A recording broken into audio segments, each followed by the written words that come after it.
I'm Sam Roberts of the New York Times, and welcome to the New York Times Close-Up. In a city that made Donald Trump a political brand, New York once had another conservative celebrity. He too turned politics into primetime entertainment. William F. Buckley Jr., the founder of National Review, 1965 candidate for New York mayor, erudite host of Firing Line, he helped define how the right talked to viewers long before today's cable news and podcasts. This week, Sam Tanenhaus, former editor of the New York Times Book Review, a contributor to the Times, joins me for a conversation about Buckley's life and legacy. It's the subject of his new biography, Buckley, The Life and the Revolution That Changed America. It's been named one of the year's best books by the New York Times Book Review, The Washington Post, The New Yorker, and The Economist. Sam, welcome and thanks for joining us. This book you started in 1998. Bill Buckley was still alive. It's not an authorized biography by any means, but he did cooperate while he was still alive. What do you think Bill Buckley would have thought of this book if he were still alive today? I ask myself sometimes, what would Bill Buckley have made of the discoveries that happened along the way in this book, many of which were made after he died. He died in 2008 at the age of 82. And I'd interviewed him many, many times before then, and I'd gotten to know him very well. Biographers never know exactly what they're going to uncover. And while there are no terrible personal revelations about Bill Buckley, he was an upright man, as you also know, who lived in many respects a kind of blameless life. He also was a political activist and at times agitator. And his family came as much out of the South as of the North. This really surprises people, especially those who remember the patrician, almost comical kind of Anglo affect he seemed to have on his great program Firing Line, which you mentioned, his television interview show, which gave rise to programs like this one, by the way. Well, but Buckley also came from the South. His parents were from the South. And the big news I uncovered, because it was never discussed by the family, was that his parents and Bill Buckley and his 9 siblings supported a pro-segregationist newspaper published in South Carolina, where the family had its winter home. What would Bill Buckley have thought when I confronted him with that? I honestly can't say. I do know he liked very much my previous biography of Whittaker Chambers, which you and I talked about all those years ago. And that was the reason he wanted me to write this one. Why? Because I didn't write it as someone inside the fold or the movement. I told it more as a storyteller. And Bill Buckley liked a good story. So here's what I think, Sam, is he might not have liked every tale I have to tell, but I think he would have kept turning the pages, as so many readers have told me they've done. And I'll add to that also, there were really 2 people behind this book. William F. Buckley Jr., whom everyone called Bill. I'm sure you called him Bill Buckley too. The guys in the mail room at National Review called him Bill Buckley. But the second person was his son, Christopher, the great Washington satirist and novelist. It was the 2 of them who wanted me to write the book. Christopher Buckley, because I'd made the mistake, no biographer ever should, of not getting advance clearance to use all the published and unpublished material, I quote, written by Buckley. Christopher had to sign off on this book before it was published and give me permission to use it. He read it in something like 48 hours, and he said, "You've given ammunition to my father's detractors, but I also believe you've placed him in the Pantheon." And the other day he sent me a note and said he thinks the book is a masterpiece. So as a piece of writing and storytelling, I tell myself, Bill Buckley was a big enough man, as his son is, what you and I would call a mensch, that he'd be all right. And Christopher is quite a judge to persuade of that. Sam, you started off with a vision of Bill Buckley. You knew him, you knew of him. When you finished the book, finished the research, finished the writing, did you have a different impression of Bill Buckley? Sam, he was much more complicated than I realized. Early on, when I was just starting to write the book, it was the centennial of Whittaker Chambers's birth. It was 2001. It was 100 years after his birth. I was invited to the White House, the only time I've ever been, when George W. Bush was president, right before September 11th. It was July 2001, to give a presentation honoring Chambers, who was such a hero, as you know, to the Republican Party and the conservative movement, especially the anti-communist part of it. That was the thrust of Chambers's politics and Buckley's politics.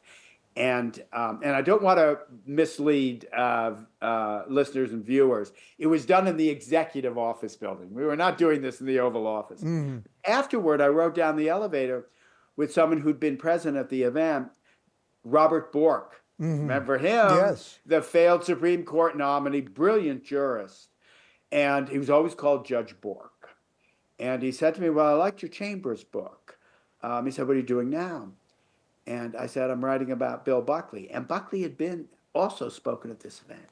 And he said, Bill Buckley, how can you go from this complex, tormented Dostoevsky and Whittaker Chambers to this kind of fun guy, Bill Buckley? Well, it wasn't always that much fun, is what I found. It was a family that suffered many afflictions, deaths, and even divorce for a Catholic family is unacceptable. Not in Bill's case, and one of his sisters.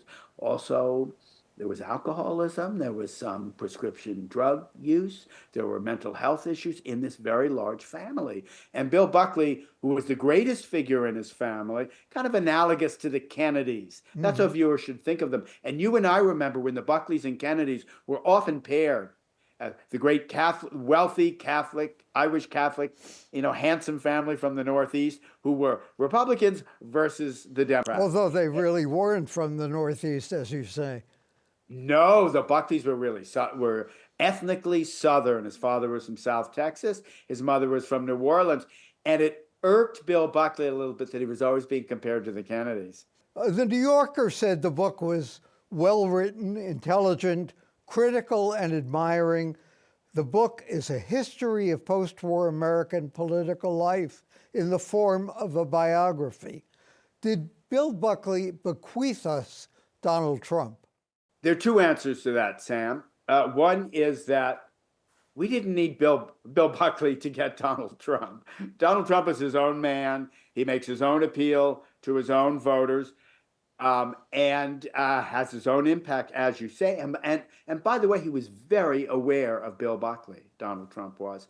I was told by a journalist who worked briefly at National Review shortly after Buckley died that Donald Trump, then Citizen Trump, went to the National Review offices and all he did was talk about Bill Buckley. But not Bill Buckley, the politician.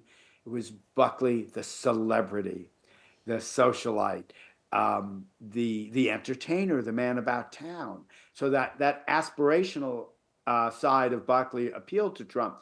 The ideology is similar in some ways, different in others. Here's where I'll say the through line, as we journalists say, go, Sam. The origins of Bill Buckley's politics, what made him a pioneer and I think a genius of American politics, was at a very young age he discovered that political wars were really cultural and media wars. It's not just a matter of what lever or button you pull or push in the voting booth. It's where your allegiances lie in broader questions. And what do you think about universities? What do you think about the elites in the culture? National Review invented the term liberal establishment, which we now call elites. It's the same idea. Buckley saw that there was political mileage to be gained by opposing yourself to what seemed to be an enclosed elite class, many of whom, we know it, Sam, were our colleagues at the New York Times. That's how they were viewed. Buckley saw that, and that became a cornerstone of the modern conservative movement, as expressed especially through media. So what does Buckley do? He starts his own magazine. Back in the days when newspaper columnists were the kings of journalism, is a column he wrote 3 days a week, circulated in 362 newspapers. He published spy novels. He published sailing memoirs. They're competing with one another on the New York Times bestseller list. He's a celebrity. When he ran for mayor, you remember that campaign very well. Yep, You were sure do. already an established journalist. When he ran that campaign for mayor, I tell people the closest to it is Mamdani's, mastering new forms of media, coming at people in this unexpected way, humor, wit, style. Now, do we think Trump has all those things? No. What he has is the ability to capture an audience's attention. Right. The big difference, of course, is when Buckley was asked what would he do if he won, he said, "I demand a recount," as I recall, in 1965. Most famous line ever spoken by a candidate, I think, in New York politics. That's right. Buckley described himself as a radical conservative, as a counter-revolutionary. Would Trump describe himself the same way? He might not, but J.D. Vance might. And I mention that for a reason, because it's hard to take our eyes off Trump, although sometimes it's a relief when we do. But to look at the people around him, what do you see? You see some Ivy League educated intellectuals with very strong ideological points of view that sometimes sound like Buckley's. We've mentioned some, the anti-establishment view, but also questions about American history and constitutionalism. And when early on in his second term, when President Trump brought in Elon Musk to kind of undo the government as we know it, the deep state as it's called, well, those were the targets of the first politicians Buckley was close to. I have several chapters on his fascinating relationship with Joseph McCarthy. Bill Buckley was very close to him. He never denounced McCarthy, did he? Never did. Never did. And when he said he regretted McCarthy, he realized McCarthy had been harmful, he blamed the liberals. He said it's because the liberals were able to attack him so easily, which is what Trump's defenders say. Buckley's famous book on McCarthy, a bestseller, as almost all his books were, co-written with his brother-in-law, Brent Bozell, who was also a foundational figure in the modern right. The book is called McCarthy and His Enemies. There's a lot less on McCarthy than there is on the enemies. And we know who the enemies are. We've just described them. They're liberal Democrats. They're editorial writers in great newspapers like the Times and the Post. Well, if you talk to MAGA intellectuals, and there's a civil war going on now among them. That's why I'm starting to get more phone calls now, 6 months after the book came out, than I did at the time in last June. It's because there's an identity crisis after the murder of Charlie Kirk. Rival factions are merged, and they're saying, where's the Bill Buckley who'll fit all the pieces together? He did apologize for his views on race, though. That's where he came into his fullness as a person, I believe, politically. We've talked about how he came from the South. His family secretly, although it was well known in the South, no one in the North, published a White Citizens Council segregationist newspaper. Buckley notoriously, in the pages of National Review, opposed the Voting Rights Act, not just the first one that Lyndon Johnson tried to get passed in 1957, the later one in 1965, Sam. This is while Buckley was running for mayor of New York. National Review had an article whose headline was, I'll quote it verbatim, "Should we give the Negro the vote?" And the answer was no.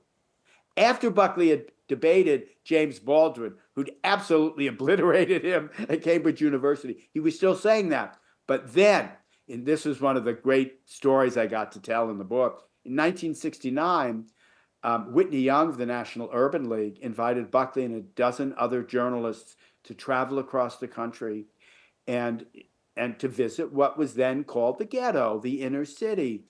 And the letter's great. It says, "You will not be seeing your friends. You're going to be dining and living in the homes of Black people in the cities."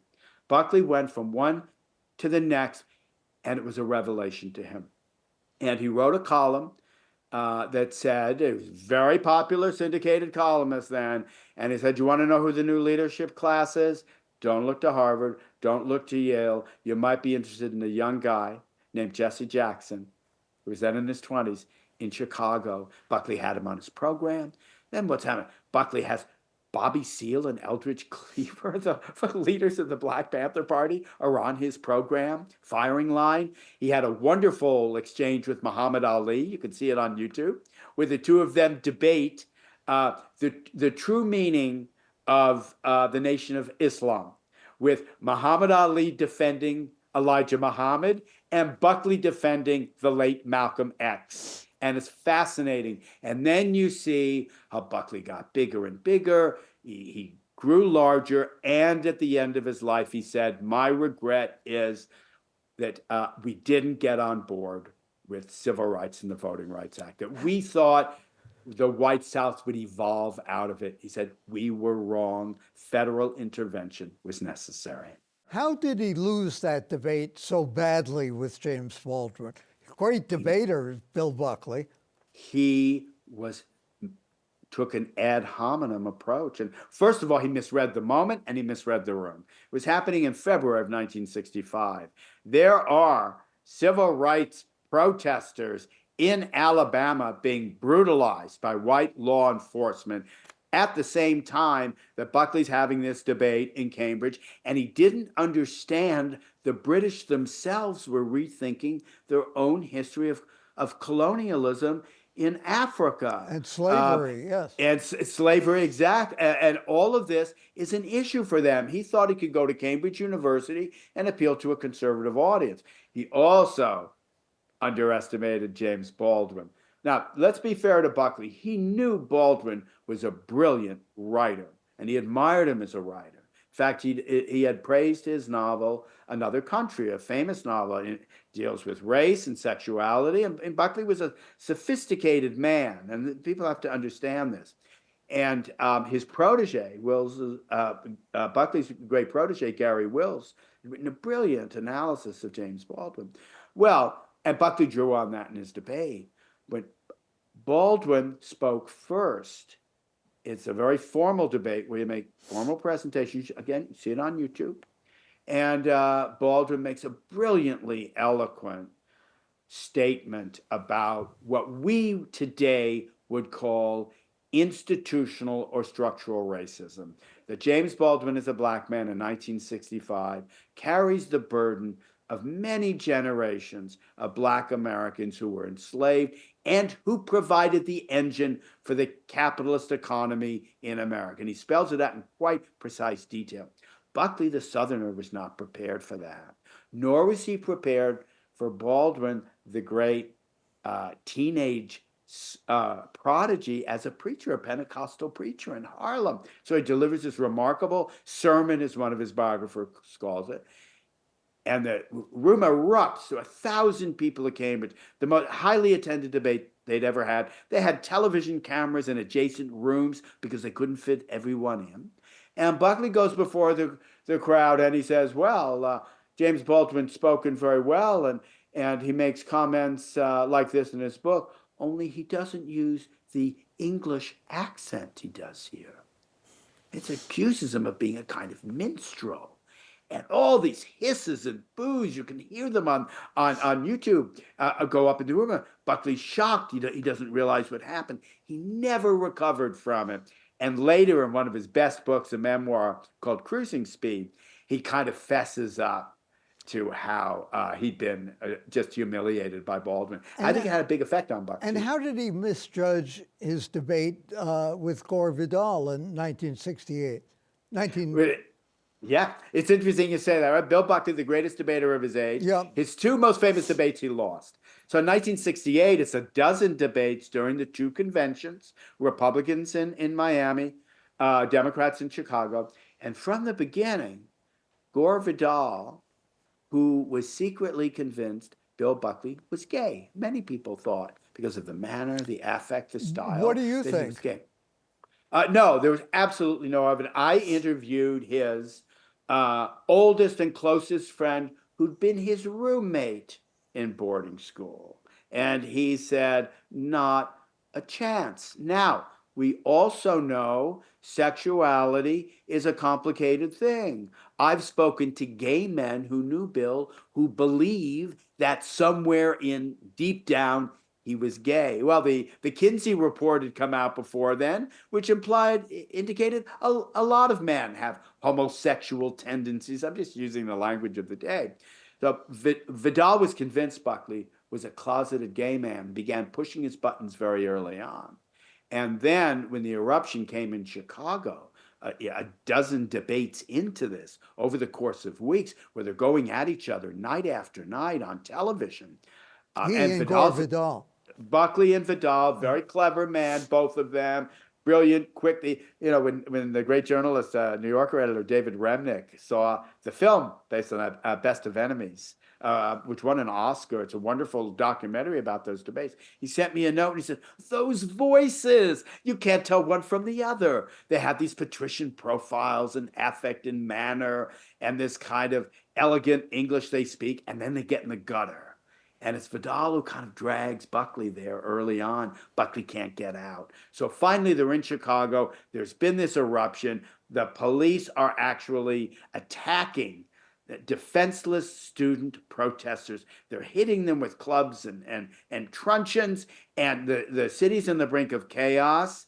And in the debate held that night, it's the midst of the Democratic Convention when Hubert Humphrey has been nominated over the protests of anti-war delegates. The moderator, Howard Smith, said to at ABC, said to Vidal, well, don't you think it's a bit much that these protesters are waving North Vietnamese flags and they sound like they're the enemy? And Buckley chimes in and said it's true. It seems kind of Nazi-like. And Gore Vidal says the only proto-Nazi in this room is you. And Buckley lost it.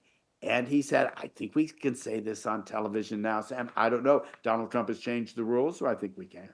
He said, stop calling me a Nazi, you queer, or I'll sock you in the goddamn jaw and you'll stay plastered. A number of people have written about the book. I find that whole phrasing nobody talks that way anymore. You'll stay plastered.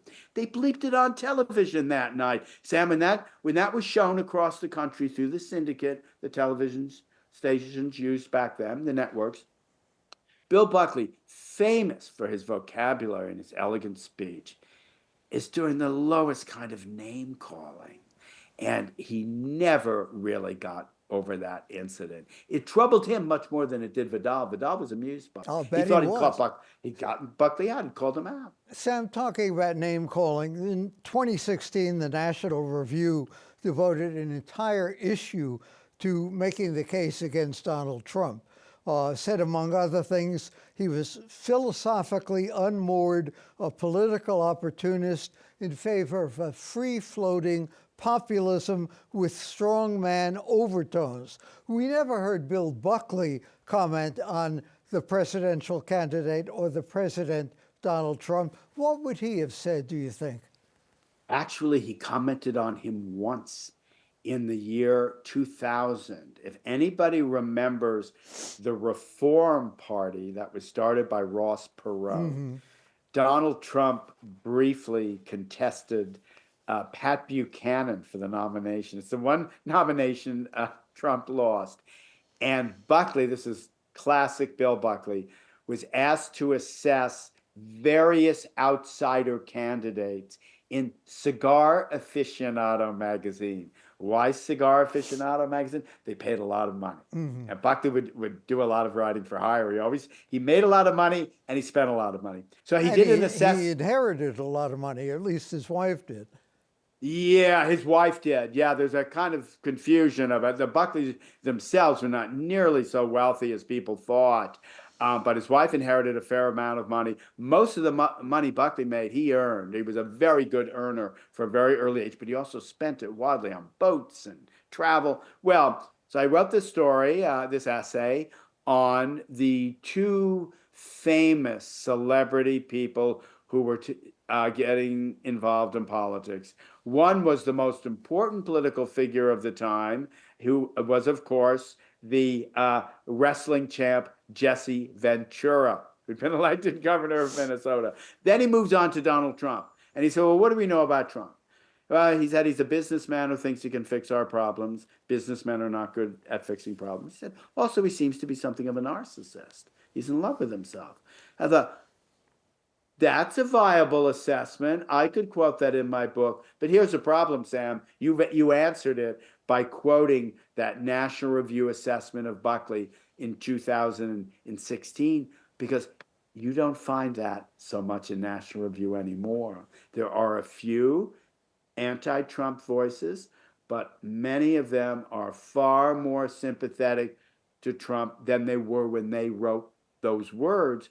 And even after Trump got elected, much of the conservative establishment changed their minds. So I thought to quote Bill Buckley in 2000 on Trump would be not quite fair, because we don't know what he would have said about Trump when he was running against Hillary Clinton in 2016 or against Joe Biden twice later in 2020 and 2024. So I thought, as a historian, I can't really cite that, because I don't know that that's an accurate statement of where Buckley would be now. Why did he run for mayor in 1965?